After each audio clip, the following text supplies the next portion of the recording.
Right. Starting in 5, 4, 3, 2. Good afternoon.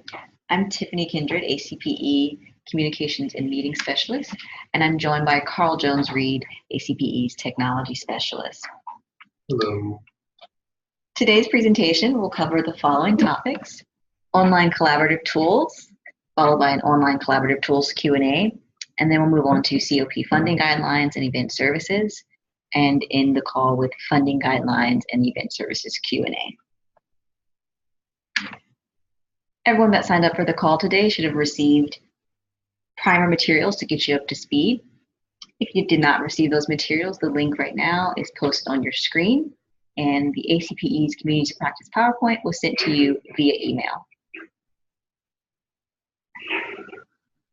I'll now hand it over to Carl, who will get us up to speed on online collaborative tools. Carl? All right, I'll take it away. Thanks, Tiff. So let's go ahead and switch to our demo. Here we go. As you can see here, we are at our home page, acpe.edu.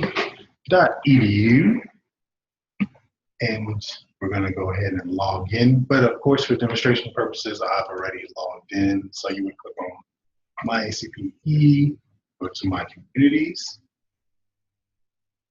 And that'll go ahead and bring you to the Communities of Practice page. Scroll down, and then you'll see the list of all the communities that are involved here. As you can see, there is a great plethora.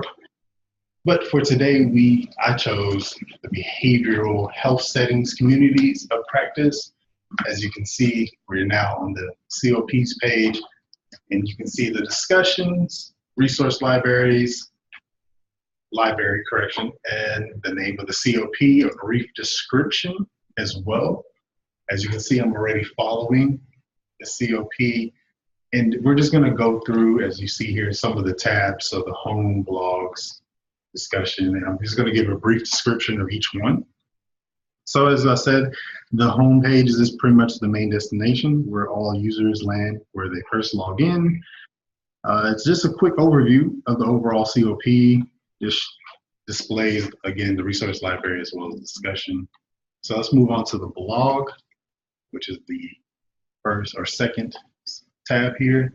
As you can see here, a blog is just basically meant to generate some awareness about you, yourself, or maybe something that's going on within the COP community.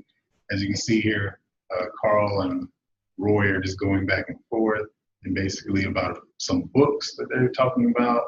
And also Daryl here is just giving some awareness of saying thanks for sharing some of the information. Next, we're going to go to our discussions. So discussion is where people can hold, of course, conversations, possible debates in the form of posted messages. It's basically where everyone can kind of just express themselves if there's something that they want to talk about. It's very similar to a blog, but this is more general towards the whole COP instead of maybe something specific to maybe an individual within the COP. And just for acknowledgement, just for, of course, give you a heads up, this is a public forum, so anything that you do post can be read by all members of ACPE. So moving on to our next one, which is going to be the resource library. As you can see here, the resource library is going to be a library of an collection of sources of information, similar resources made accessible to a defined community for possible referencing or borrowing. As you can see here, they have Word doc, PowerPoint, PDF, even video. The only thing we ask is that the moderators, all COP moderators, send any documentation, any of the items directly to me, and I would upload it to their COP. We had to lock down the resource library due to security reasons, but like I said, I'll be more than helpful just to go ahead and upload that for you.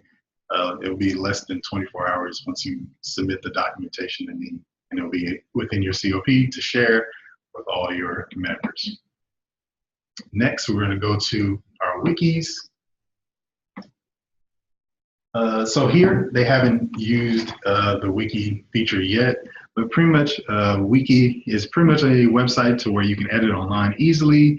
And thanks to the flexibility and ease of use, wikis can be used to address a wide range of situations. They are also used to share information about a given topic, knowledge base, maybe a product catalog, or even documentation.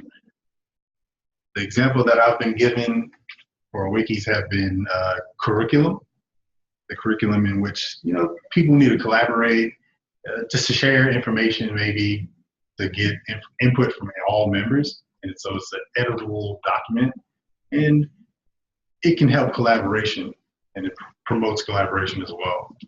So that's pretty much it about the wiki. So next we're going to move on to the participants. And the participants, it's a participant list. So this is basically going to give you a brief overview of the members who are a part of the COP. You're going to get first and last name, the company or center that they're at, how long they've been a member. Their position, of course, is going to be a subscriber. This specific spot is going to be more about their activity. So the last post and, of course, the date and time in which this occurred. And so you can see here we have a little bit of some activity between Daryl and Carl, of course. So, and we're going to go ahead and move on to the participant roster. The biggest difference between the participant list and the participant roster is that the participant roster gives a little bit more detail. Of course, the same thing as first and last name, the company gives more. See here, you see the city, as well as the state, as well as, of course, what we all like, the information, just to have some email contact information, as well as a work phone number. And of course, for all those who like to send out emails, you can export this to an Excel. Once it's in an Excel, copy and paste into your email, and now you can then, of course, disperse whatever information you would like to your COP members. And so this, again, this is a brief, very brief overview of the COPs and what they can do and their capabilities. But again, if you have any questions, any concerns, you can always contact myself, and I will definitely be able to help you and walk through. We can set up a Zoom meeting and walk through some of these issues or problems that you're having.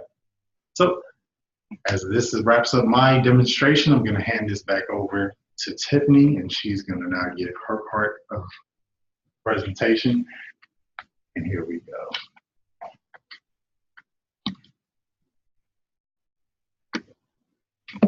Thanks again, Carl. Now we'll move on to community practice funding guidelines and event services. So each year, ACPE's operating budget will include a pocket of funding to support the efforts of our registered COPs.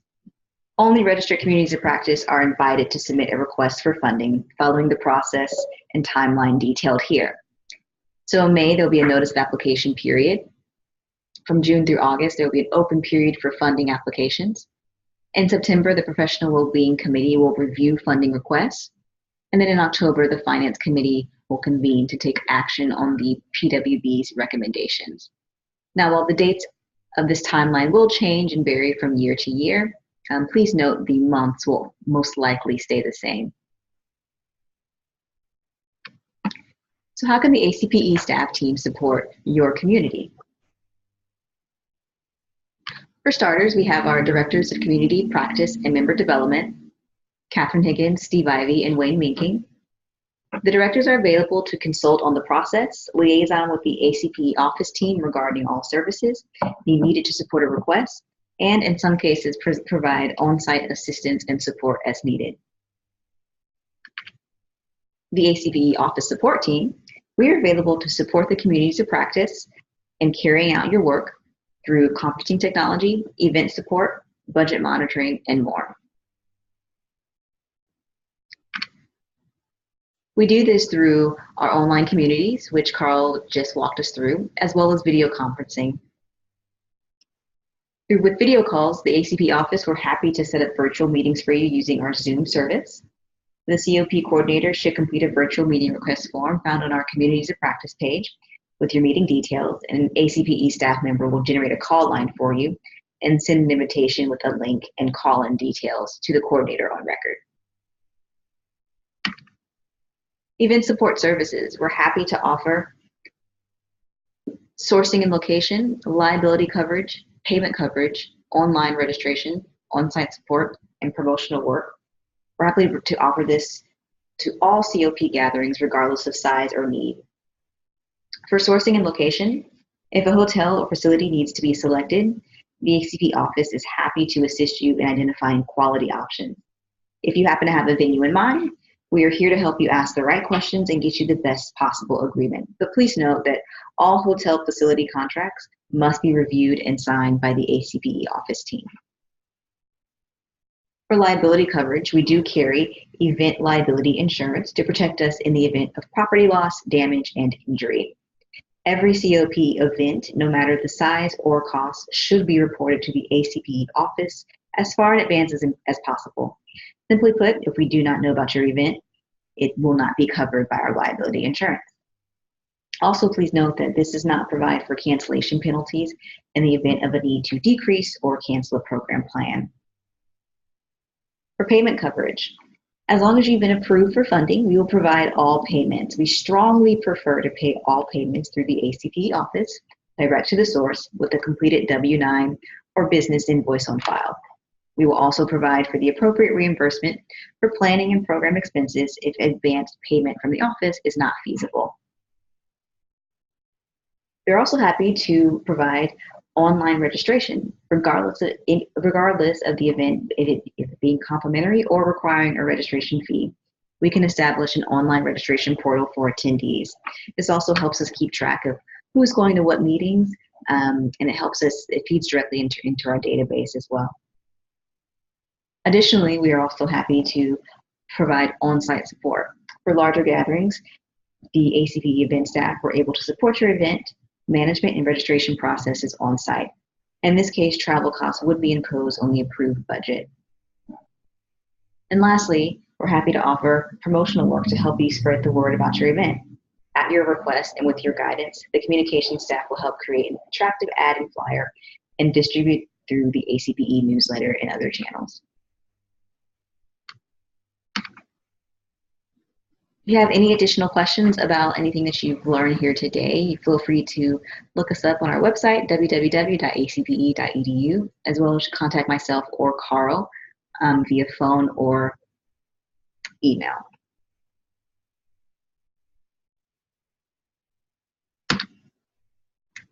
And thank you for joining us today.